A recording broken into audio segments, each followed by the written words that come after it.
یہ سر ایک کیس کے حوالے سے بتا دیں پھر باقی بسم اللہ الرحمن الرحیم. آج اسلام آباد ہائی کورٹ میں 26 نومبر کے سانے ڈی چوک کے بعد جو ایف آئی آر اسلام آباد اور پنجاب کی پولیس نے درج کیے ہیں، اس حوالے سے میں نے ریٹ دائر کی تھی کہ جی مجھے معلومات دی جائے. تو آج پتہ چلا 15 ایف آئی آروں کی فہرست پیش کی ہے، جس میں جو ہے 2 ایف آئی آر ایسے ہیں جو پی ڈی ایس پی نے عدالت عالیہ کو بتایا کہ وہ سیل ہے، یعنی کہ مطلب یہ ان کی نقول نہیں دیے جا سکتے.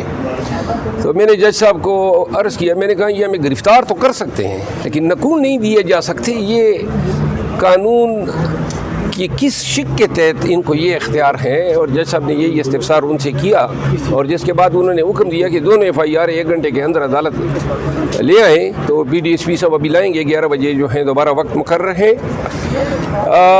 آج ایف آئی آروں کی جو تفصیل دیکھی ہے، اس سے ایک بات آیا ہے کہ یہ ایف آئی آر اتنے باری تعداد میں درج کرنے کے پیچھے محرک یہ ہیں کہ پاکستان تحریک انصاف کے وہ ورکر جو گرفتار ہیں اور جو قیادت پری اریسٹ پہ ہیں، ان سب کو ایک ایف آئی آر میں اگر گرفتاری نہیں ہوتی ہے تو دوسرے میں جو گرفتار ہیں وہ بیچارے ایک میں گرفتار رہیں گے، جب ان کی بیل اس میں ہوگی تو دوسرے میں گرفتار کریں گے، اور یہ ان کی قید و بند کو جو ہیں وہ طوالت دیں گے.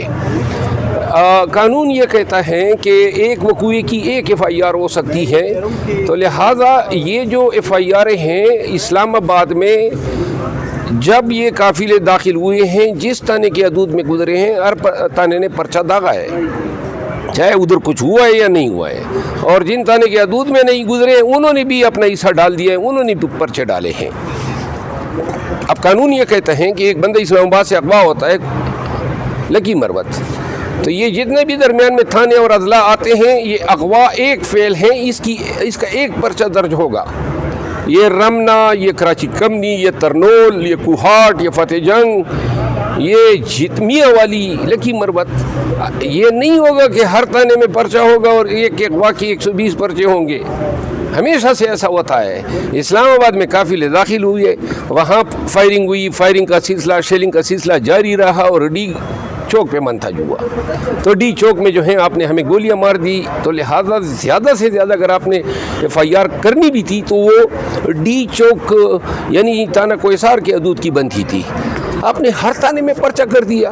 یہ تو ایک کنٹینیوڈ اگر قانون کی نظر میں دیکھا جائے ایک افینس ہے، کیونکہ آپ کہتے ہیں آپ ریلی نہیں نکال سکتے ہیں. تو لہٰذا ہم اس کو اس پوائنٹ پہ چیلنج کر رہے ہیں، کویشمنٹ سیک کریں گے. اور اس کے ساتھ ساتھ اپنے جو ہمارے ورکرز پابند سلاسل ہیں ان کی قانونی معاونت کے لیے ہم نے آپس میں جو ہیں ٹیمیں بنائی ہیں. انشاءاللہ تمام ورکرز کو جو ہیں سپورٹ کریں گے، ان کے کیسز ضمانتیں وغیرہ دائر کر رہے ہیں. مروت صاحب یہ بتائیے گا کہ ڈی چوک یعنی کہ 24 نومبر کے احتجاج کے بعد پاکستان تحریک انصاف میں دھڑا بندی کچھ زیادہ ہی شروع ہو چکی ہے، اس حوالے سے آپ کیا کہنا چاہیں گے؟ کیا مصدقہ اطلاعات ہیں؟ دیکھیے، سوشل میڈیا کے صحافیوں اور الیکٹرانک میڈیا کے صحافیوں میں یہ فرق ہے کہ سوشل میڈیا کے صحافی زیادہ تر بے باک ہوتے ہیں. الیکٹرانک میڈیا کے صحافیوں کی مجبوریاں ہوتی ہے، اور جو صحافت 26 نومبر کے بعد الیکٹرانک میڈیا پہ ہم نے دیکھی ہیں دنیا میں کہیں نہیں دیکھی ہیں. یعنی سینئر صحافی جو ہیں اس قتل عام کو مشکوک بنا رہے ہیں، بجائے اس کے کہ وہ آواز بنتے قوم کی اور یہ پکار ہوتی کہ گولی کیوں چلائی، پاکستانیوں کی لاشیں کیوں گرائی. کون سا ڈی چوک جو ہیں وہ وہاں پہ یہ کوئی غلاف کعبہ کی چوکیداری کر رہے تھے اور اس کی ڈسکریشن کا کوئی ان کو اندیشہ تھا جو انہوں نے جناب پاکستانیوں پہ گولی چلا دی. اور نہتے لوگوں پہ لاکھوں کی تعداد میں لوگ آئے. یہ الزام نہیں ہے کہ کہیں پہ جو ہے لوٹ مار ہوئی، بینک ہیں وہاں پہ، کمرشل مارکیٹیں ہیں، دکانات ہیں، کوئی ایک پتہ تک جو ہے اس کے چوری کا کوئی الزام نہیں لگا. لیکن انہوں نے جناب لاشیں گرا دی اور پہلے سے خود ہی وہ وفاقی وزراء دھمکیاں دے رہے تھے کہ جی اگر آئیں گے تو پھر آپ کو گولیوں کو نپٹنا ہوگا. تو لہٰذا اگر آپ یہ سمجھتے ہیں کہ اس طریقے سے آپ خان کے لیے آواز کو دبا سکتے ہیں تو آپ کی غلط فہمی ہے. آپ نے کہا تھا کہ ہمیں لاشیں درکار ہیں، لیکن آپ نے اپنے عمل سے ثابت کیا کہ آپ لاشیں دینا چاہتے تھے. آپ اس تحریک کو، اس جدوجہد کو، اس احتجاج کو گولی کے زور سے دبانا چاہتے ہیں. اور آپ نے سب سے بڑا احمقانہ فعل یہ کیا، 200 دن ہمارا دھرنا جاری رہتا، اتنی خبر نہیں بننی تھی جتنی خبر آپ نے گولیاں چلا کے آدھے گھنٹے میں پورے دنیا میں عالمی برادری کو، سول سوسائٹی کو، انسانی حقوق کی تنظیموں کو اپنا دشمن بنا لیا. آج پورے پاکستان کی حکومت کی، سرکار کی لعنت اور پٹکار پڑ رہی ہے.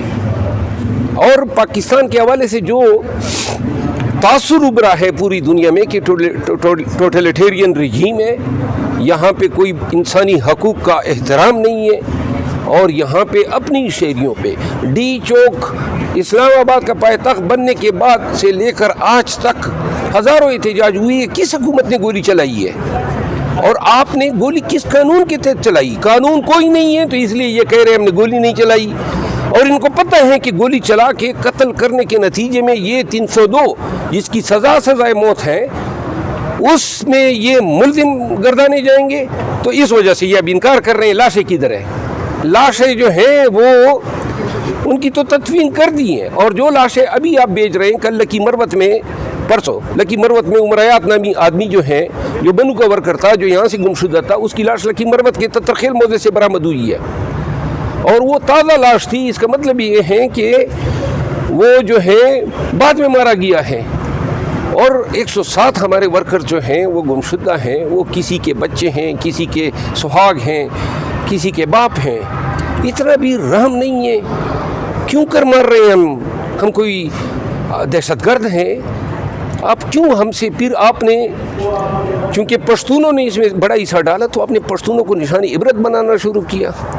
اسلام آباد کی پولیس جو ہے پشتونوں کو یرغمال بنائی بیٹی ہے. آپ کا پشتون ہونا جرم ٹھہرا ہے.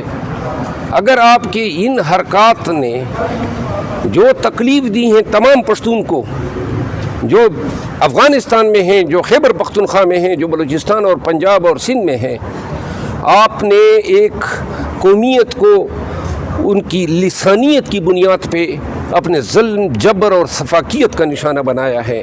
یہ آپ کا عمل جو ہے ملک کی جڑیں کاٹنے کے مترادف ہے، اور آپ پشتونوں کو ضد پر ابھار رہے ہیں، آپ پشتونوں کو انتقام پر ابھار رہے ہیں. بس کرو، یہ پاکستان ہمیں عزیز ہیں، محبوب ہیں، یہ ہمارا ملک ہے، نہ کریں اس کے ساتھ ایسا. آج آپ پشتونوں کے ساتھ کر رہے ہیں. اگر یہ کنڈون ہوتا ہے، کل آپ بلوچوں کے ساتھ، جو پہلے سے آپ کے ظلم و جبر کا شکار ہیں. پی ٹی آئی اختلافات کے حوالے سے بتائیے گا. پی ٹی آئی میں کوئی اختلافات نہیں ہے، اور لوگوں کی توجہ جو ہے ڈی چوک کے سانے سے ہٹانے کے لیے جناب اختلافات کی خبریں. کون سی اختلافات ہیں؟ پی ٹی آئی میں خان کے ساتھ کسی کی اختلاف کی جرت ہی نہیں ہو سکتی ہے، لہذا قصہ ختم. اچھا شیر افضل مروت صاحب، فائنل کال کے بعد اب عمران خان صاحب کہہ رہے ہیں